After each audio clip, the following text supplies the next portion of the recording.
Dieu et paix sur Gloria. Christ est né pour nous sauver.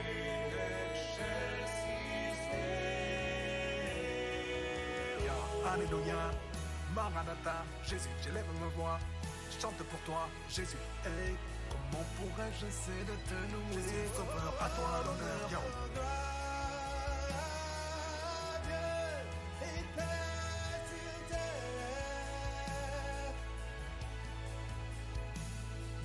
Son palais est une étable, Une crèche est son berceau. et pourtant c'est l'admirable, c'est le Fils de Dieu très haut. À sa majesté se met La vulnérabilité, pureté si douce, si belle. Le Fils de Dieu nous est donné. Gloire à Dieu et paix sur Gloria. Christ est né pour nous sauver.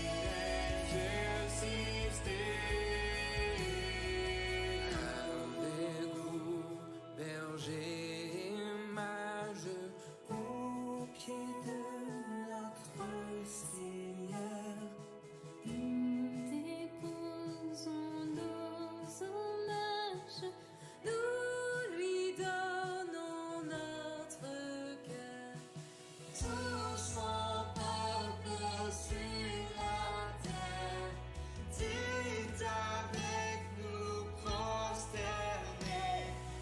Jésus s'est fait notre frère, un sauveur nous est donné. Gloire à Dieu et paix sur Gloria. Christ est né pour nous sauver. Jésus est haut.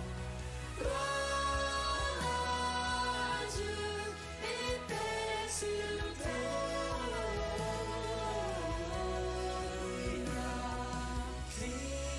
Christ est né pour nous sauver. Jésus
Soyez sans crainte, car voici, je viens vous annoncer une bonne nouvelle, qui sera une grande joie pour tout le peuple. Il vous est né, un sauveur qui est le Christ Seigneur. Tout à coup, il y eut avec l'ange l'armée céleste en masse, qui chantait les louanges de Dieu et disait « Gloire à Dieu au plus haut des cieux, et sur la terre, paix pour ses bien-aimés. Luc chapitre 2, versets 10, 11, 13 et 14.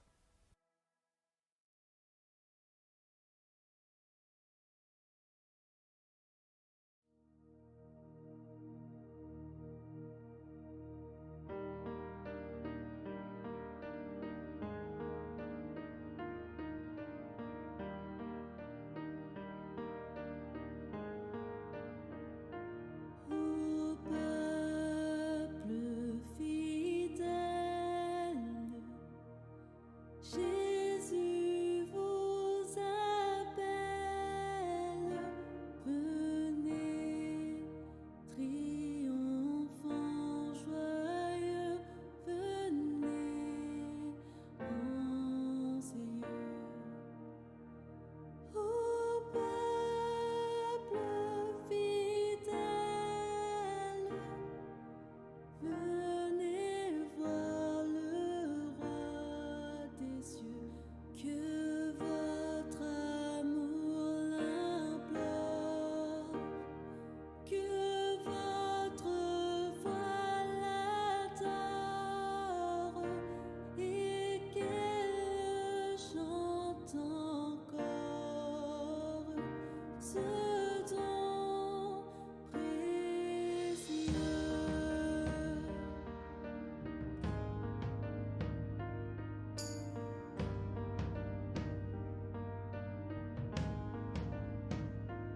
Là dans l'humble étable,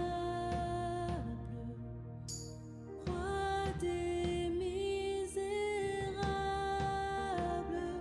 des bergers, le grand amour lui forme une cour. Dans cette humble étable, accourez à votre tour, que votre amour l'implore, que votre voix l'adore, et qu'elle chante encore sa gloire en ce jour.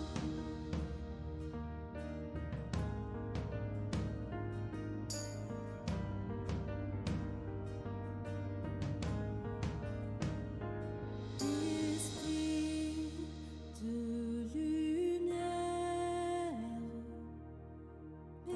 messager du Père, et vous, peuple en tout lieu, entonnez joyeux. Paix sur cette terre, et gloire à Dieu dans les cieux, que votre amour l'implore, que votre voix l'adore, et qu'elle chante encore ce don précieux. Que votre amour l'implore, que votre voix l'adore, et qu'elle chante encore ce don précieux.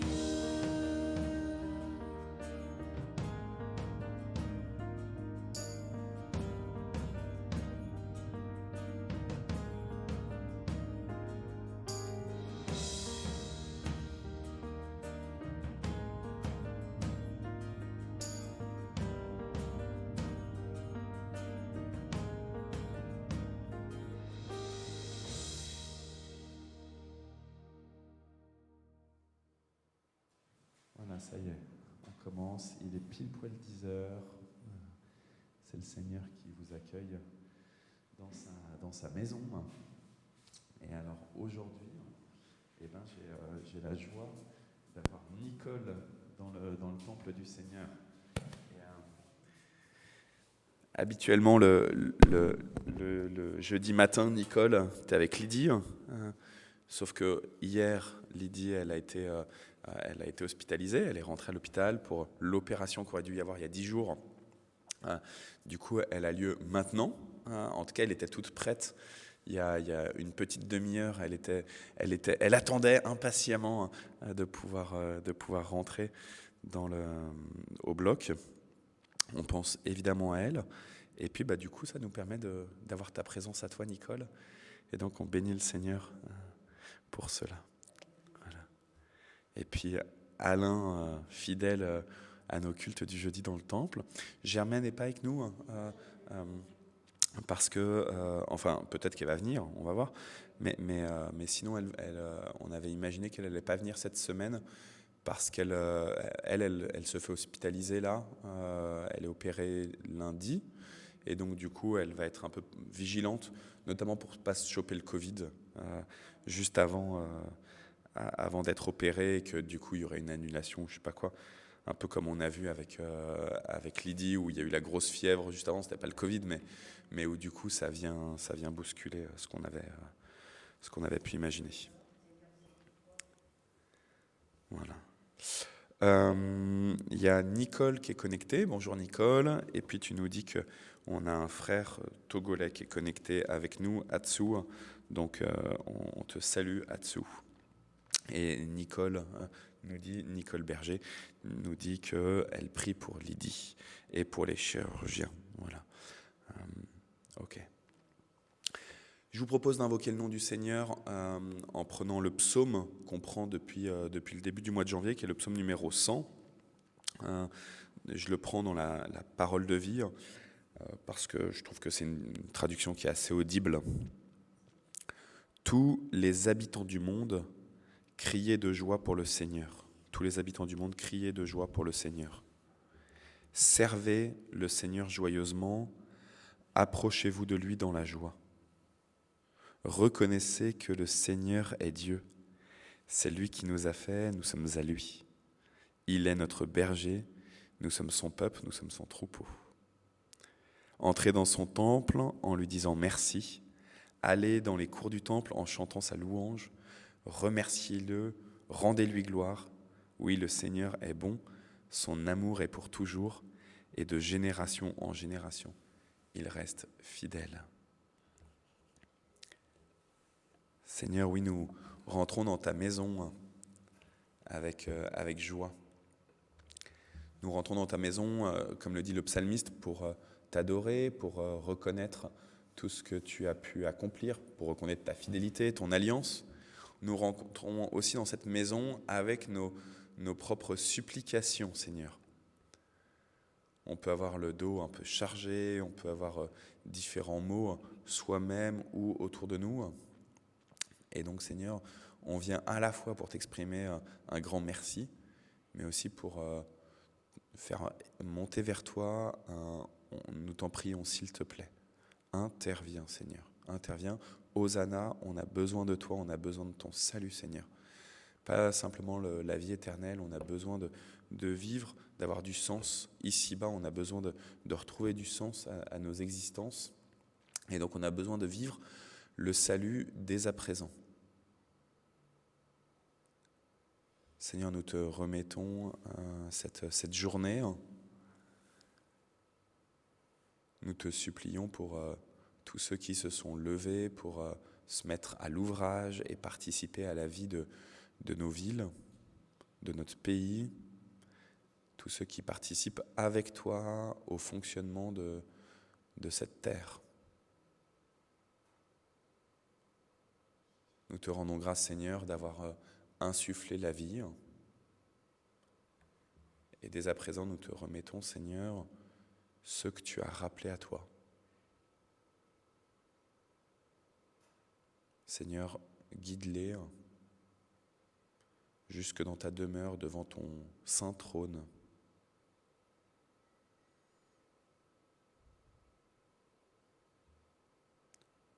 Que ton nom soit béni par tout ce qui respire, par tout ce qui peut proclamer en pensée, en acte, en parole, tout ce qui peut proclamer ta sainteté. Oui, que ton nom soit béni, soit élevé. Amen. Je vous propose de commencer avec de la louange, et donc je vais aller là-bas. Et vous entendez que j'ai la voix un petit peu cassée. Ça fait 2-3 jours, je suis KO à vous dire vrai. Et donc je me remets aussi entre vos mains pour intercéder le Seigneur aussi pour moi. J'arrête pas de faire des tests Covid, ils se révèlent tous négatifs, mais c'est un peu, voilà, je me sens un peu KO, donc voilà. Ouais, c'est les grippes hivernales aussi, etc. Donc,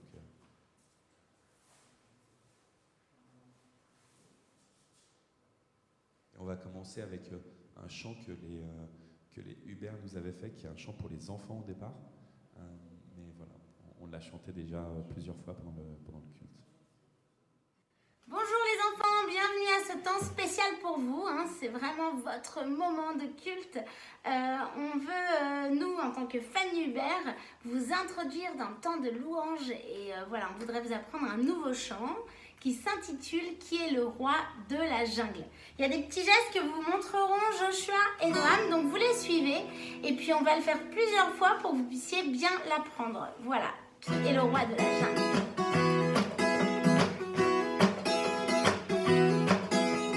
Qui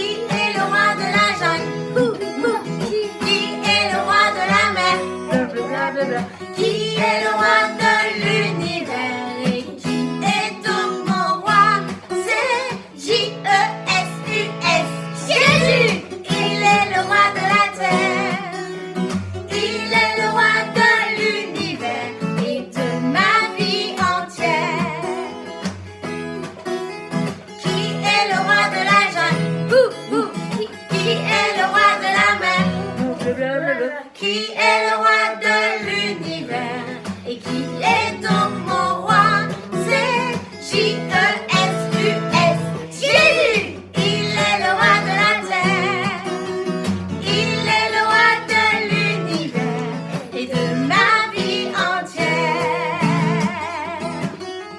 Qui est le roi de la jungle? Qui est le roi de la mer? Qui est le roi de l'univers et qui est donc mon roi?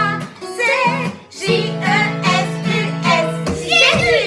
Il est le roi de la terre, il est le roi de l'univers et de ma vie entière.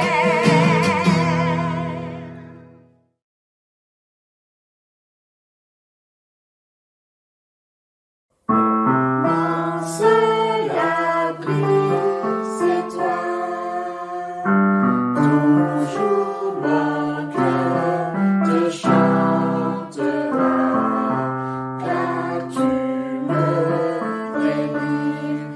Et chaque fois que j'ai peur, je m'appuie sur toi. Je m'appuie sur toi.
Tout en Dieu est grandeur.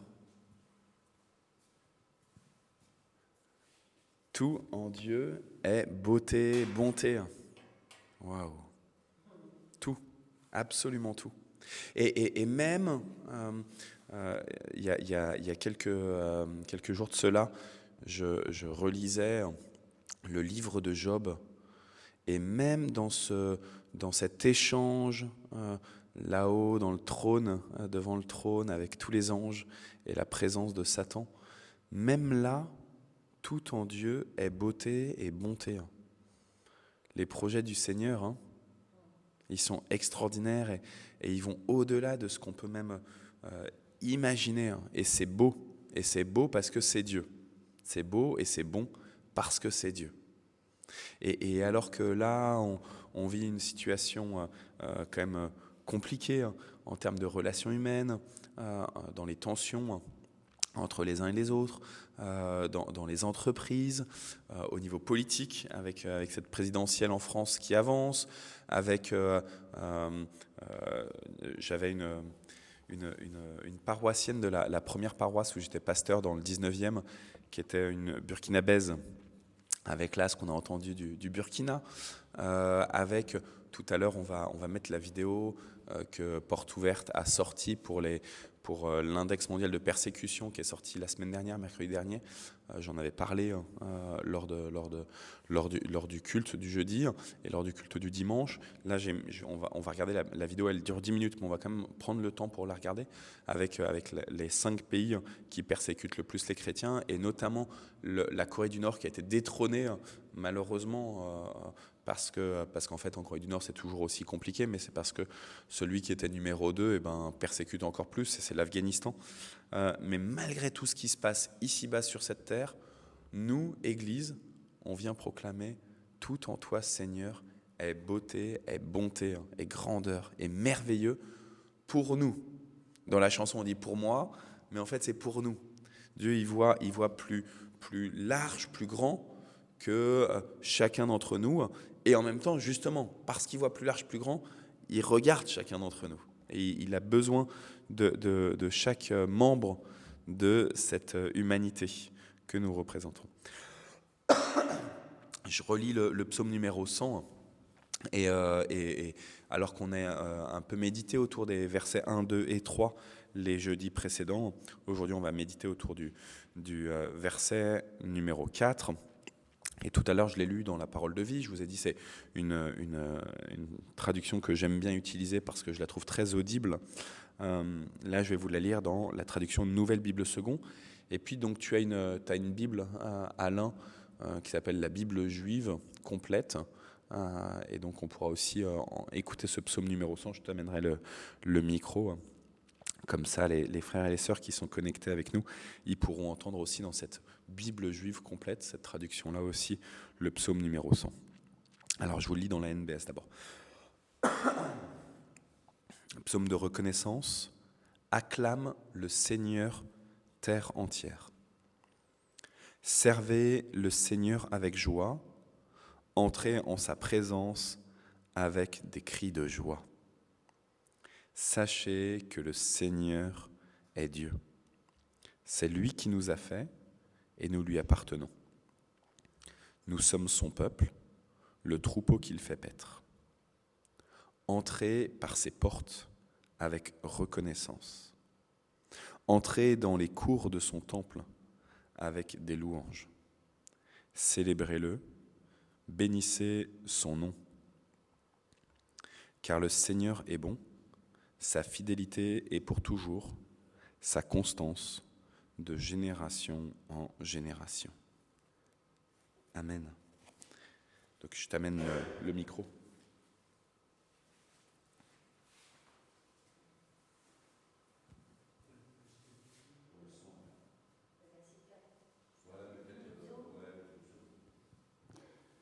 Psaume de reconnaissance.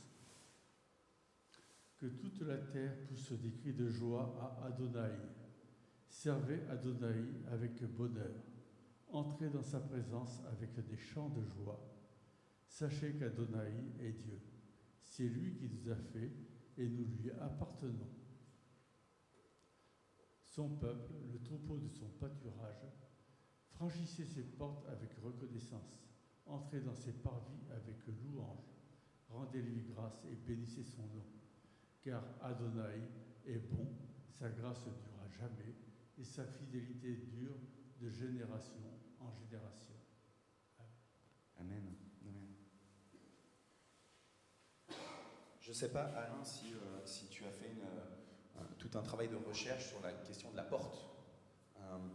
Mais c'est vrai que c'est intéressant dans ce verset 4, entrer par les portes dans son lieu à lui. On ne va pas rentrer par les fenêtres, en fait.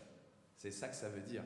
On ne va pas passer au-dessus des murs pour rentrer dans les parvis du temple du Seigneur. Alors là, on entendait dans ta traduction, c'était Adonai. Là, dans la NBS, c'était traduit par Seigneur, c'est parce que c'est le tétragramme. Mais c'est intéressant de repositionner, entrer par les portes. Il y a un endroit par lequel on peut aller dans la maison du Seigneur. Vas-y. Je veux dire que dans le temple, Dans le temple, il n'y avait pas de fenêtre dans le temple. il y avait seulement une porte. Il y avait une porte. Alors, en fait, il y avait même... Bon, ouais. Et après, il y En- avait des accès intermédiaires, mais C'est ça. à l'intérieur. À l'intérieur, dans la cour, la première cour, Dans le bâtiment, il y avait des séparations, notamment entre le lieu où se trouvait le chandelier, la C'est ça. table de pain, le thème des parfums, où étaient brûlés les parfums. Il y avait la voile, et après seulement se trouvait l'arche de l'alliance. le Saint des Saints. Mais en tout cas, ce qui est intéressant, c'est que donc il y avait des passages qu'il fallait prendre, et il y a des passages qu'on ne pouvait pas prendre. Pourquoi je parle de passer par les fenêtres ou passer au-dessus des murs? C'est parce que j'ai deux textes bibliques qui me viennent en tête. Passer par les fenêtres, et ben, je pense à Jésus qui dit, quand il parle de la bergerie, il dit que le voleur, lui, eh ben, il ne passe pas par la porte, justement. Il va passer par d'autres chemins, et notamment par les fenêtres. Et puis la question du passer au-dessus des murailles, en fait, ça me fait penser quand il y a ces espions qui arrivent à Jéricho pour venir voir la Terre Sainte promise par le Seigneur. Et ils sont avec Rahab, la prostituée, ils sortent non pas par les portes de la ville qui sont fermées, mais ils sortent par la muraille. Et c'est deux passages comme ça, mais il y en a plein des passages en fait, avec la question des portes, la question des murailles, la question des fenêtres. Vas-y, dis-moi, les autres ouvertures. Et maintenant, c'est vrai que les autres portes, c'est surtout avec le tabernacle qu'on la voit, mais j'avais toute la zone entourée de la voile, avec des supports, une seule porte. Dans cette porte, seuls les sacrificateurs et les pécheurs repentants venaient offrir les sacrifices. Et puis alors, donc là, on est sur la question du temple même, et dans le psaume, on parle bien du temple du Seigneur, et on pense au temple de Jérusalem, mais on sait bien que la ville de Sion, la ville de Jérusalem, elle-même avait des fortifications et avait différentes portes. Et ici, à Mantes, on était pareil avec une ville qui avait des murailles, des fortifications tout autour, et il y avait différentes portes. Il y a Porte aux Saints, qu'on connaît encore, mais il y a la porte aux prêtres, plus proche de la Seine, etc., etc. Et si on va derrière la mairie de Mantes, eh ben, il y a un dessin au sol, et ça montre les fortifications anciennes de la ville, et là où il y avait les différentes portes, il y avait, là où il y a la tour Saint-Maclou, il y avait aussi une porte, etc., etc. Ce qui est intéressant, c'est que le psalmiste là nous dit « Entrez par les portes du Seigneur ».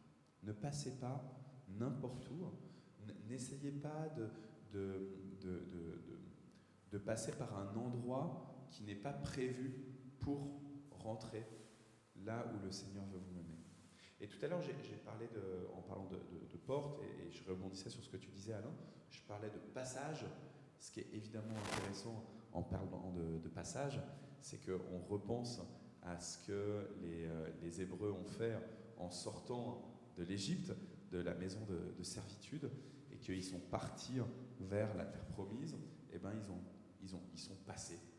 Ils sont passés. au niveau de la mer et la mer des Joncs. Voilà. Et en tout cas, il y a ce passage-là qui fait que du coup, ça va être inscrit dans les fêtes religieuses, puisque du coup, on le sait bien, Pâques, ça renvoie à cette notion du passage.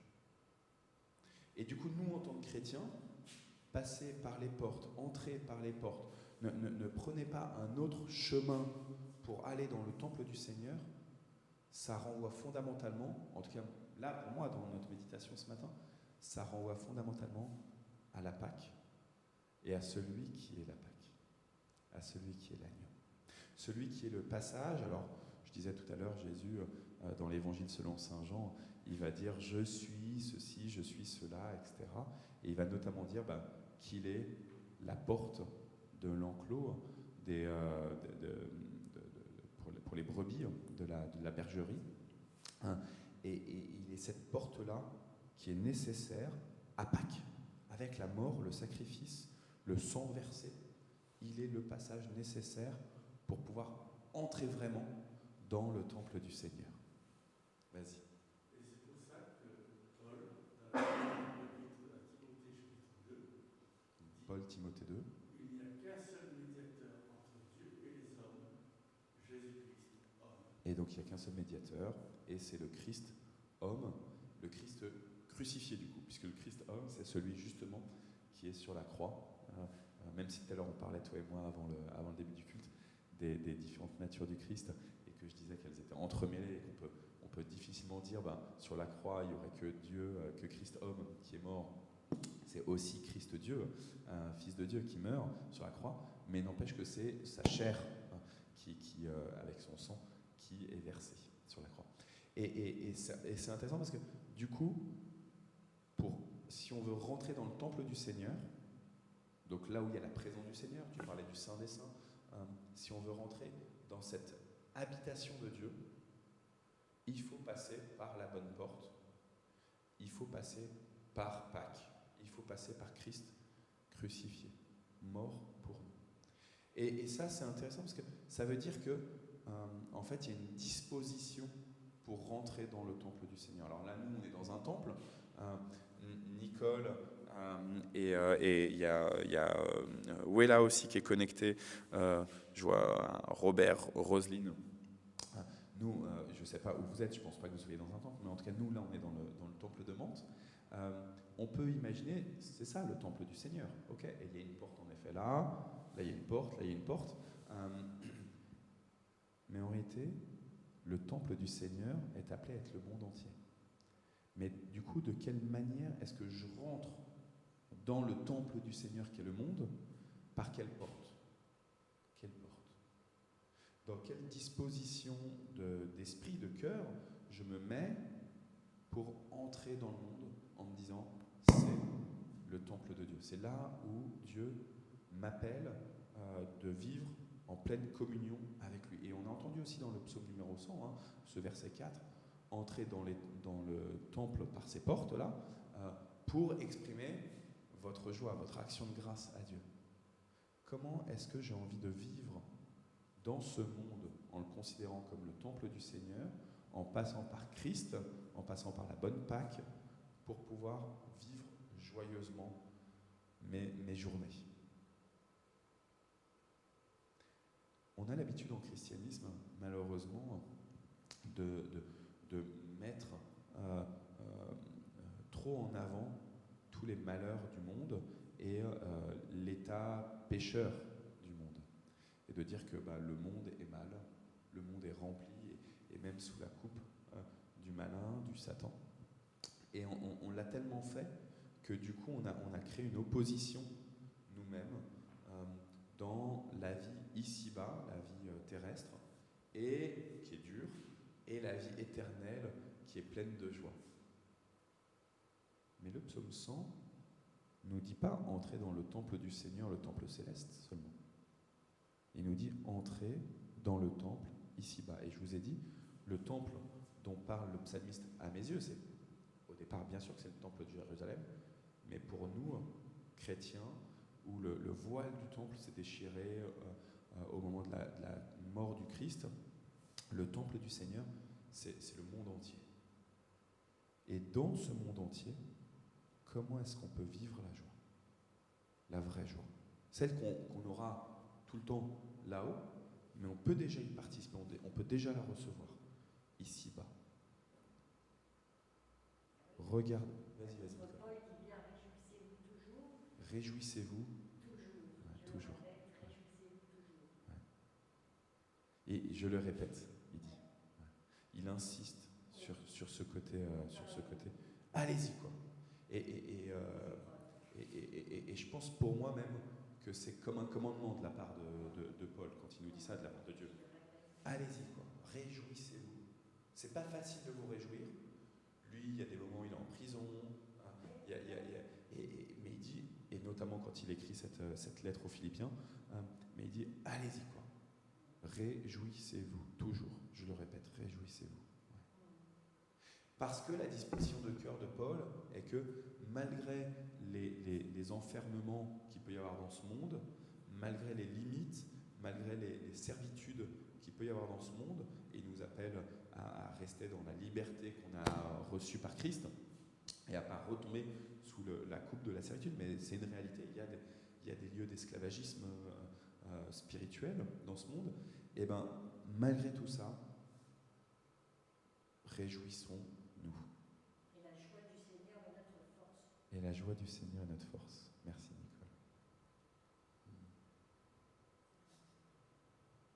La joie du Seigneur est notre force. Justement pour vivre dans ce monde. Quand notre enfant il est malade, quand nos voisins ils nous enquiquinent, quand il y a des incompréhensions, quand il y a de la tension, quand on est au volant de la voiture et qu'il y a quelqu'un qui respecte pas le code et que du coup ça crie beaucoup, qu'il peut y avoir des mots vulgaires qui sortent, etc. Quand on assiste à une scène où on se sent démuni, la joie du Seigneur peut être notre force. Merci vraiment de ce verset-là. Quelle disposition de cœur j'ai ce matin? Par quelle porte j'ai envie de vivre ma journée dans ce monde? Si je proclame, comme je viens de le faire, que le monde est le temple du Seigneur, que le monde est le lieu où le Seigneur habite vraiment, qu'il n'a pas abandonné ce monde, qu'il y est, qu'on peut l'adorer dans ce monde. Quelle est ma disposition de cœur pour entrer dans ce monde ce matin? Là, il est déjà 10h30, la journée elle a déjà bien commencé. Vas-y. Témoigner dans ce monde qui est sans joie, justement. Témoigner dans ce monde sans joie. Ce matin, on a eu le témoignage d'un étudiant, justement. Ouais. Je vais peut-être te passer le micro, parce que je pense que tu veux beaucoup parler. Oui, ce matin, on a eu le témoignage, justement, d'un étudiant, en priant avec Alain. Après, on a prié pour les enfants. C'est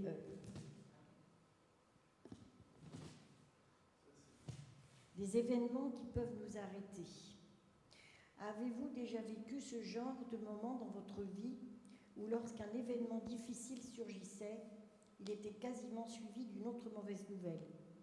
Il est légitime de vouloir baisser les bras face à une nouvelle décourageante. L'épreuve de Jaïrus nous montre que quel que soit notre rang social ou professionnel, nous pouvons tous passer par des temps difficiles. Mais Jaïrus a mis tout son espoir en Jésus, qui est la seule lumière qui brille encore dans son cœur. Même si la progression de la foule est lente, pour ce père de famille dont la fille est souffrante, la guérison de cette femme à la perte de sang lui donne l'espoir d'un avenir meilleur. Pourtant, la nouvelle tombera. La vie venait de quitter le corps de son enfant, mais Jésus s'adresse à Jaïrus en lui disant « Ne crains point, crois seulement ». Et sur le chemin du retour vers sa maison, accompagné de Jésus, ce père de famille dut mener un combat intérieur pour chasser les paroles de mort qu'il venait d'entendre et pour accueillir les paroles des vies prononcées par Jésus. Jésus marche donc avec nous jusqu'à destination afin de manifester toute sa grâce dans notre maison. Quelle que soit la raison pour laquelle nous sommes arrêtés, Jésus nous dit « Lève-toi » et l'autorité de son nom agit avec puissance pour celui qui croit. Ne crains pas, crois seulement, dit Jésus, humblement, que le meilleur est devant nous. Le Christ marche avec nous. Et puis, dans ce passage, c'est mentionné un petit peu là dans la méditation, mais il y a donc cette femme qui a cette perte de sang depuis de trop nombreuses années et qui l'interpelle. Et donc, à la fois Christ, il marche vers nous, mais en même temps, il se laisse aussi interpeller par nous avec nos manières de faire qui sont un peu bizarres des fois. Là, elle ne veut pas se faire trop connaître, etc. etc. Et le Christ le sait et il permet ça.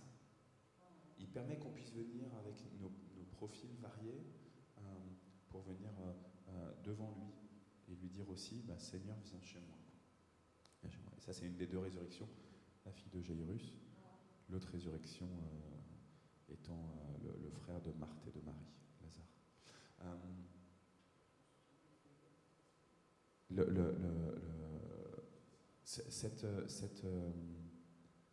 Cette méditation, en tout cas pour aujourd'hui, comment est-ce que j'ai envie, pour aujourd'hui, de rentrer dans ma vie, quoi. Et dans ce lieu qui est le mien, ça peut être ma maison, mon appartement, ça peut être ma rue, si je sors un peu aujourd'hui, ou ma ville, ou les autres villes à côté, les collègues. Quel va être le passage que je vais prendre, quelle porte je vais passer pour vivre ma journée. Et aujourd'hui, on est encouragé vraiment, je pense, à passer par Christ et en Christ pour vivre notre journée. Je vous invite à prier. Oui, Seigneur, Jésus, tu as donné ta vie pour nous. De la même manière que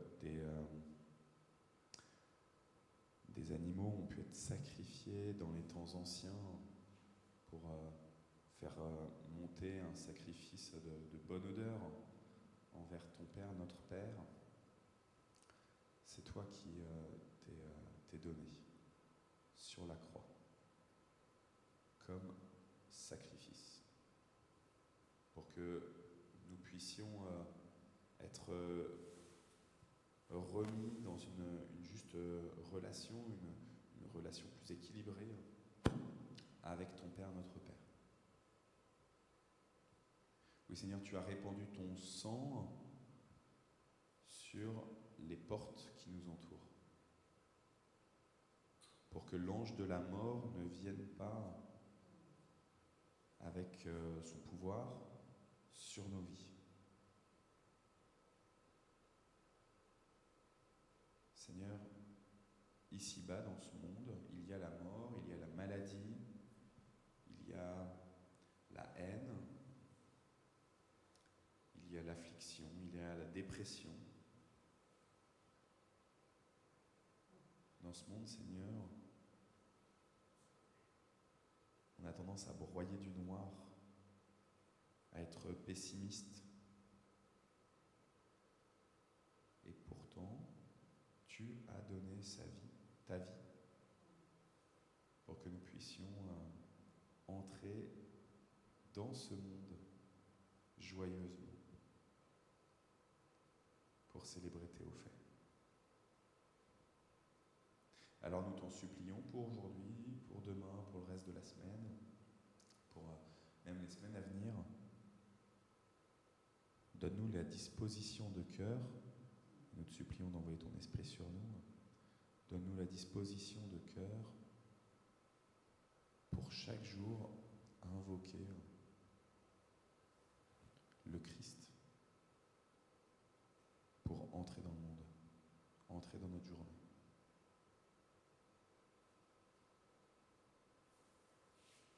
Béni sois-tu, Seigneur. Oui, que ton nom soit adoré dans ton temple. Amen. Je vous propose propose, j'ai voulu exprès qu'on ait un temps de méditation pas trop long. Et alors on a pensé pour la prière d'intercession à Lydie, mais donc comme je le disais au début, on va mettre une vidéo de Porte Ouverte qui est sortie mercredi dernier à l'occasion de l'index mondial de persécution des chrétiens. Donc, il présente les 5 pays qui persécutent le plus les chrétiens. Chaque année, Portes Ouvertes publie l'index mondial de persécution des chrétiens, la liste des 50 pays où les chrétiens sont le plus persécutés en raison de leur foi. Nous définissons la persécution contre les chrétiens comme toute hostilité à l'égard d'une personne ou d'une communauté motivée par l'identification de celle-ci à la personne de Jésus-Christ.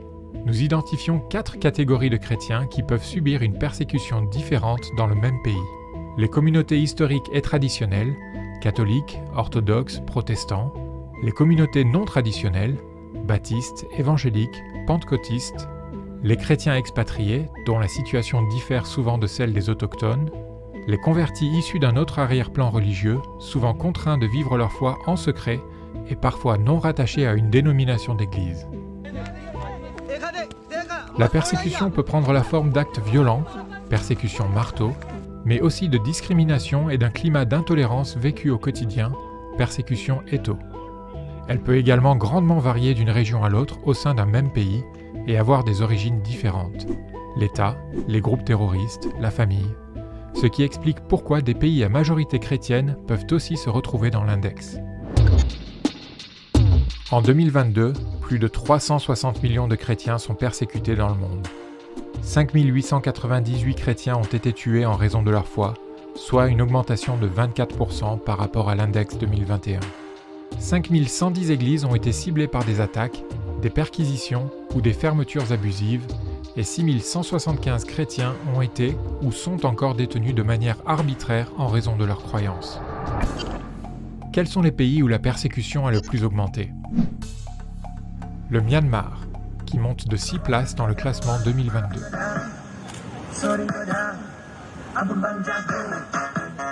Depuis le coup d'État militaire, la violence contre les chrétiens est en hausse. Dans certaines parties du pays, l'armée pille et détruit des églises et des maisons en toute impunité.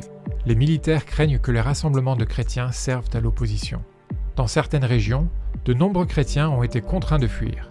D'autres sont restés et sont traumatisés. La pression exercée sur les chrétiens dans toutes les sphères de la vie ne cesse de croître. La pression est la plus forte sur les chrétiens convertis. Elle est surtout exercée par leurs familles et leurs communautés. Les autres groupes religieux persécutés ou discriminés au Myanmar sont les Rohingyas et les musulmans en général. Le Qatar monte de 11 places dans le classement 2022. Dans le pays choisi pour accueillir la prochaine Coupe du Monde de football, les chrétiens subissent de sévères restrictions dans la pratique de leur foi. La plupart sont des travailleurs migrants venus de l'étranger. Après la levée des restrictions liées à la Covid-19, de nombreuses églises de maison qui étaient autrefois tolérées ont été contraintes de rester fermées. Les églises enregistrées par l'État sont tout simplement trop petites pour accueillir tous les chrétiens expatriés vivant au Qatar. Et pour les chrétiens qatariens, c'est encore pire. Ils doivent vivre leur foi en secret. Quiconque quitte l'islam est considéré comme un traître à la communauté. Les convertis subissent des pressions de la part du gouvernement. Ils sont menacés de violence par leurs proches et risquent d'être exclus de leur famille. L'autre groupe religieux persécuté ou discriminé au Qatar sont les chiites. L'Indonésie monte de 19 places dans le classement 2022. En novembre 2020, 2 terroristes ont tenté de pénétrer dans une église de Sulawesi. Pris à partie, ils ont échoué et se sont fait exploser, faisant 20 blessés. En mai 2021, toujours à Sulawesi, 4 chrétiens ont été assassinés par des militants islamistes, membres des Moudjahidines de l'Indonésie orientale. De nombreuses arrestations des membres de ce groupe terroriste ont suivi, jusqu'à l'élimination de leur chef en septembre par les forces de sécurité. L'Indonésie est le plus grand pays musulman du monde et la société tend vers un islam de plus en plus conservateur. Les autres groupes religieux persécutés en Indonésie sont les hindous, les chiites et les ahmadis.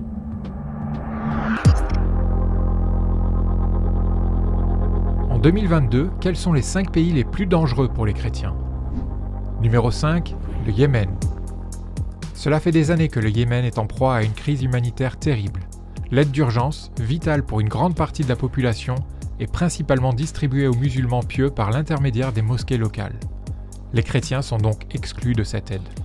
La culture yéménite est extrêmement tribale et souvent la punition pour avoir quitté l'islam est la mort ou le bannissement. Les voisins ou la famille dénoncent les rencontres secrètes entre chrétiens. Toute dissidence est brutalement réprimée et risque d'entraîner l'arrestation, la torture ou pire encore.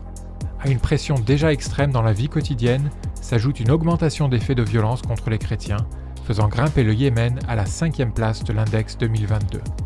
Les autres groupes religieux persécutés au Yémen sont les Juifs, les Baïs et les Chiites ismaéliens. Numéro 4. La Libye. Bien que la situation politique se soit un peu stabilisée, la Libye reste en proie à l'anarchie. Les chrétiens sont particulièrement vulnérables. La pression et la violence à leur encontre sont extrêmement élevées. La guerre civile permanente contribue à étendre l'influence des islamistes. L'anarchie a rendu les chrétiens encore plus vulnérables à l'hostilité et aux attaques des extrémistes, ou même de leur propre famille dans tous les domaines de leur vie. Le pays n'ayant pas de gouvernement central, les lois ne sont pas appliquées uniformément, ce qui expose les chrétiens à des persécutions ouvertes et publiques. Les enlèvements et les exécutions ciblées sont toujours d'actualité pour les chrétiens. Les autres groupes religieux persécutés en Libye sont les ibadis, les soufis et en général tous ceux qui n'adhèrent pas sans réserve à l'islam sunnite. Numéro 3. La Somalie. La Constitution de 2012 désigne l'islam comme religion d'État et donne la suprématie à la charia. Aucune autre religion ne peut coexister. Dans un pays où 99% de la population est musulmane sunnite, les chrétiens sont désignés comme des cibles de grande valeur par le groupe terroriste Al-Shabaab et d'autres groupes radicaux. La prise de pouvoir des talibans en Afghanistan constitue un signal fort pour ces groupes djihadistes. Tous les chrétiens de Somalie sont des chrétiens convertis d'arrière-plan musulmans et risquent d'être tués par des extrémistes. Les chefs de clan, les patriarches et les membres des familles surveillent les mouvements de toute personne suspectée de s'être convertie. Tous les groupes religieux autres que l'islam sunnite radical sont persécutés en Somalie. Même les sunnites modérés sont ciblés. Numéro 2. La Corée du Nord. Pour la première fois en 20 ans, le pays ne figure plus en tête de l'index, mais cela ne veut pas dire que la persécution des chrétiens a baissé. Au contraire, une nouvelle loi sur la pensée anti-réactionnaire a entraîné l'arrestation d'un nombre encore plus grand de chrétiens et la fermeture des églises de maisons secrètes. La vision du régime et de son leader suprême Kim Jong-un est inchangée. Les chrétiens nord-coréens sont considérés comme des ennemis de l'État. Les 2 ou 3 églises de la capitale ne sont qu'une façade, une mise en scène voulant faire croire à la liberté religieuse. En réalité, posséder une Bible est illégal et très dangereux en Corée du Nord. Tout citoyen identifié comme chrétien risque l'arrestation, la torture, le travail forcé et la mort dans l'un des nombreux camps de concentration du pays. Tous les autres membres de sa famille, chrétiens ou non, suivront le même sort. Toute allégeance autre qu'au leader suprême est réprimée, mais les autres groupes religieux persécutés en particulier sont les Falun Gong et les chamans. Numéro 1. L'Afghanistan.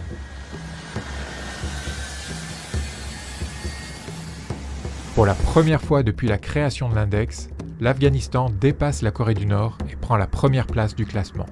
Le pays a fait les gros titres dans le monde entier lorsque les talibans se sont emparés du pouvoir le 15 août 2021.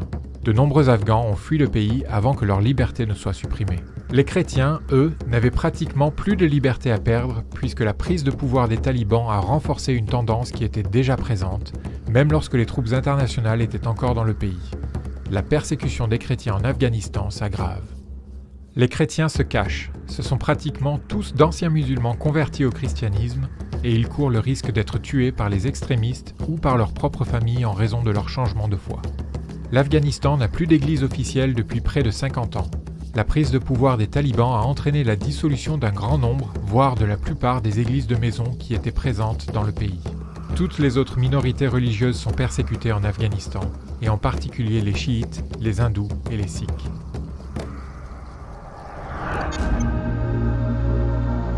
La liberté de religion est un droit de l'homme universel. Inaliénable, il découle de la dignité humaine de tout individu, et fondamental, il ne peut être légitimement refusé à personne. Ce droit est indépendant des lois, des croyances et des coutumes d'une société. Lorsque la liberté religieuse s'éteint, les autres droits suivent souvent le même chemin. La liberté de religion est interdépendante des libertés d'expression et d'association, essentielles pour toute société libre et tolérante. La persécution des chrétiens est ainsi souvent un signal d'alarme indiquant la faillite d'un État ou son virage autoritaire. Derrière ce classement et ces chiffres, ce sont des hommes, des femmes et des enfants dont les droits sont bafoués et qui doivent vivre au quotidien la pression et la discrimination comme prix de leur foi. Cet index sert à faire connaître leur situation et à faire entendre leur voix. Retrouvez leurs témoignages ainsi que le classement complet des 50 pays où les chrétiens sont le plus persécutés sur notre site internet.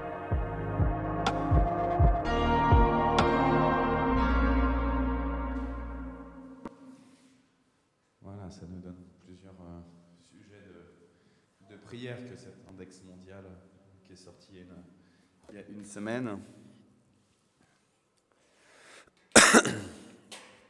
En particulier pour le top 5, les pays qui persécutent le plus les chrétiens. Et quelque chose que j'ai apprécié aussi dans cette vidéo de la part de Porte Ouverte, c'était de dire il n'y a pas que les chrétiens qui sont persécutés dans plusieurs pays. Parce que c'est une critique qui est souvent faite, les chrétiens, vous êtes là en train de vous victimiser, etc. etc. Et cette vidéo, elle nous montre qu'il y a aussi d'autres peuples, d'autres religions qui peuvent être persécutés. Il se trouve juste que en quantité, que ce soit des gens qui sont emprisonnés, que ce soit abusivement, que ce soit des églises, des bâtiments qui sont détruits, que ce soit des gens qui sont tués, c'est vrai que les chrétiens sont les plus nombreux, quoi. Vous avez entendu les chiffres assez énormes pour cela.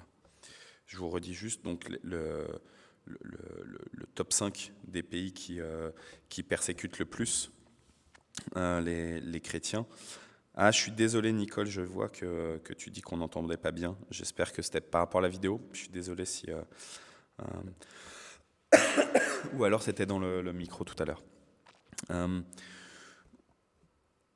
Quand vous avez le micro portable. C'est ça, c'était avec le micro portable. Désolé. Alors donc je redis les pays qui persécutent le plus les chrétiens. L'Afghanistan qui est passé numéro 1. La Corée du Nord qui de numéro 1 est passé à numéro 2. Ça faisait 19 ans que la Corée du Nord était numéro 1. La Somalie, la Libye et le Yémen. Voilà, ça c'est les 5 pays qui persécutent le plus dans cet index des 50 pays qui persécutent. Les 50, il y a de la persécution, donc même le 50e, il y a des gens qui, parce qu'ils ont choisi Christ, on les maltraite. Mais il y a aussi, vous avez entendu 3 pays qui ont été mentionnés parce qu'ils ont connu la plus grande progression dans la persécution. C'était la Birmanie, le Myanmar, le Qatar et puis l'Indonésie. Donc voilà, je vous propose de prendre un temps de prière. Alain, tu m'as donné le fil rouge d'hier, puisque tous les mercredis, Porte Ouverte envoie aussi un sujet pour un des pays qui persécutent les chrétiens. Là, c'est pour l'Iran, donc on peut rajouter aussi l'Iran. Voilà. Est-ce que vous avez des... Bonjour Nicolas. Est-ce que vous avez des sujets de prière ? Il est moins 10, comme ça on peut mettre... cet index mondial de persécution. L'objectif aussi de l'index mondial de persécution, ce n'était pas dit là à la fin, mais c'est vraiment d'alerter tous ceux qui ont une possibilité d'intervenir d'une manière ou d'une autre.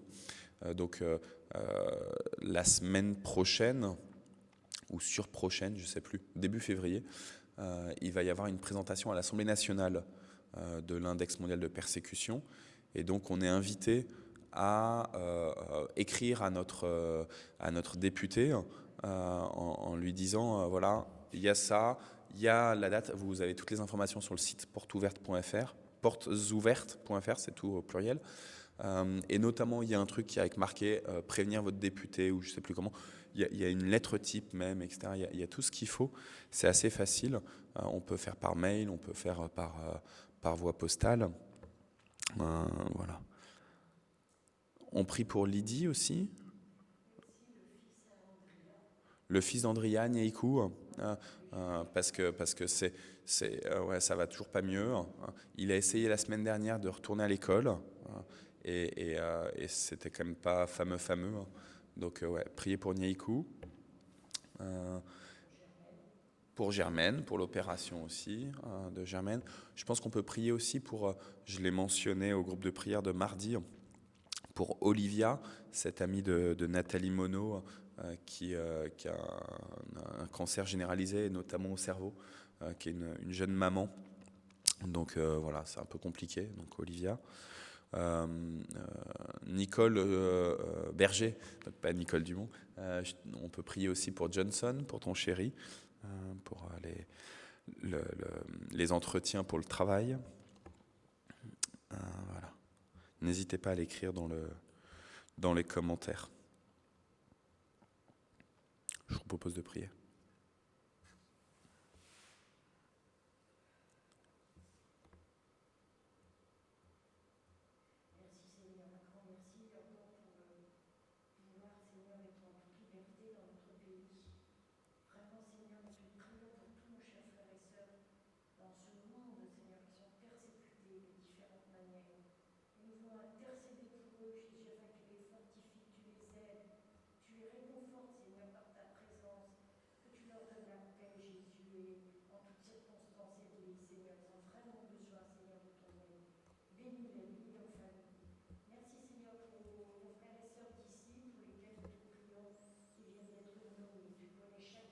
Soutiens, fortifie, relève, Seigneur, s'il te plaît, et garde-les, mon Sauveur, dans cette joie intérieure qui sera leur force dans toutes ces épreuves. Merci, Seigneur encore. Merci, Seigneur, pour notre pays. Bénis, Seigneur, notre pays. Interviens dans tout ce qui nous dirige, dans notre ville. Seigneur, interviens, qu'ils puissent te connaître aussi, vraiment personnellement. Interviens encore, Jésus. Nous t'en supplions et aide-nous à intercéder. Ne pas les oublier chaque jour, à chaque heure de prier tant que nous avons l'occasion en toute liberté. Merci Seigneur. Amen. Merci Seigneur pour tout ce que tu fais, ce que tu vas faire, ce que tu as prévu. C'est vrai que ces persécutions sont déjà prédites dans le monde. Et je te prie Seigneur que dans ces pays persécuteurs, eh bien, vraiment se convertissent. Certains sont mentionnés dans la Bible pour recevoir ton châtiment, mais qu'il y en ait un minimum possible, Seigneur. Et ces persécuteurs qui ne te connaissent pas, et que toi tu peux toucher l'intelligence, le cœur, la volonté, le courage, et que toi tu peux diriger vers toi, montrer le chemin du salut, le véritable chemin du salut. Et que ces religions, ces croyances de mort soient vaincues par le maximum. Il n'y a que toi qui peux agir. Il n'y a que toi qui peux intervenir pour emmener ta lumière, mais aussi la direction du salut et de la vie. À toi toute la gloire et la merci. Et merci pour ce que tu fais. Et merci Seigneur de ce que nous faisons dans cette liberté que tu nous accordes pour étudier, prier, dialoguer. À toi toute la gloire. Et revêt-nous d'intelligence et de sagesse lorsque nous témoignons, mais aussi de force pour répandre ta grâce et la vérité de Dieu. À toi toute la gloire. Amen. Amen. Donne-lui dans sa santé, Seigneur. Aide-le, Seigneur, dans la tâche que tu lui confies aussi. Renouvelle-le, Seigneur, l'esprit, Jacob, Isabelle, les enfants, tous nos chers frères et sœurs Camille. Amen.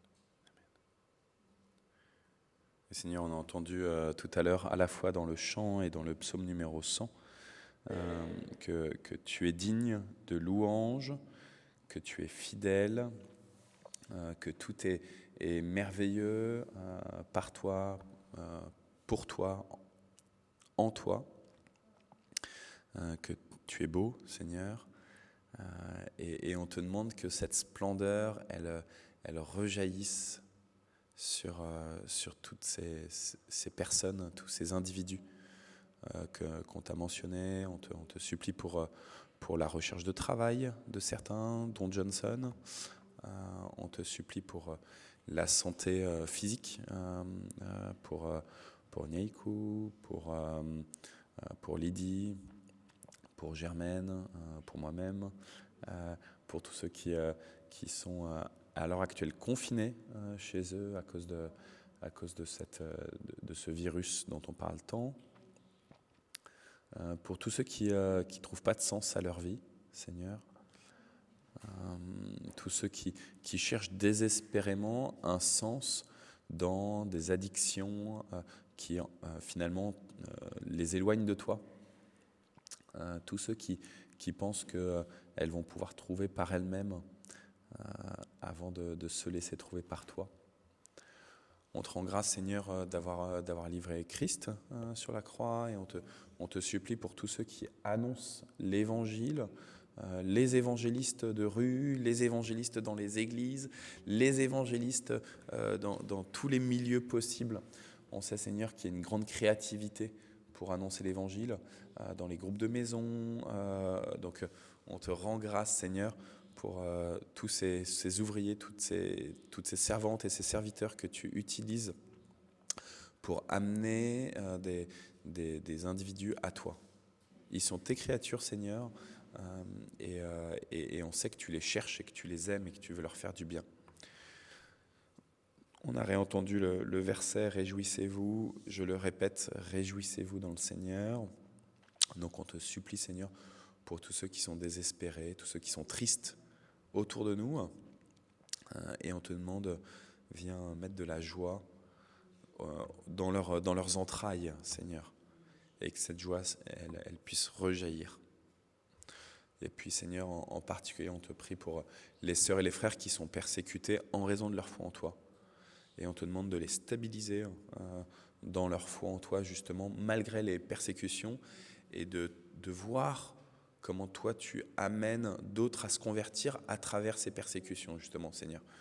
On sait que le début de l'Église, si elle a grandi, c'était aussi au travers du sang versé par les chrétiens, par les martyrs.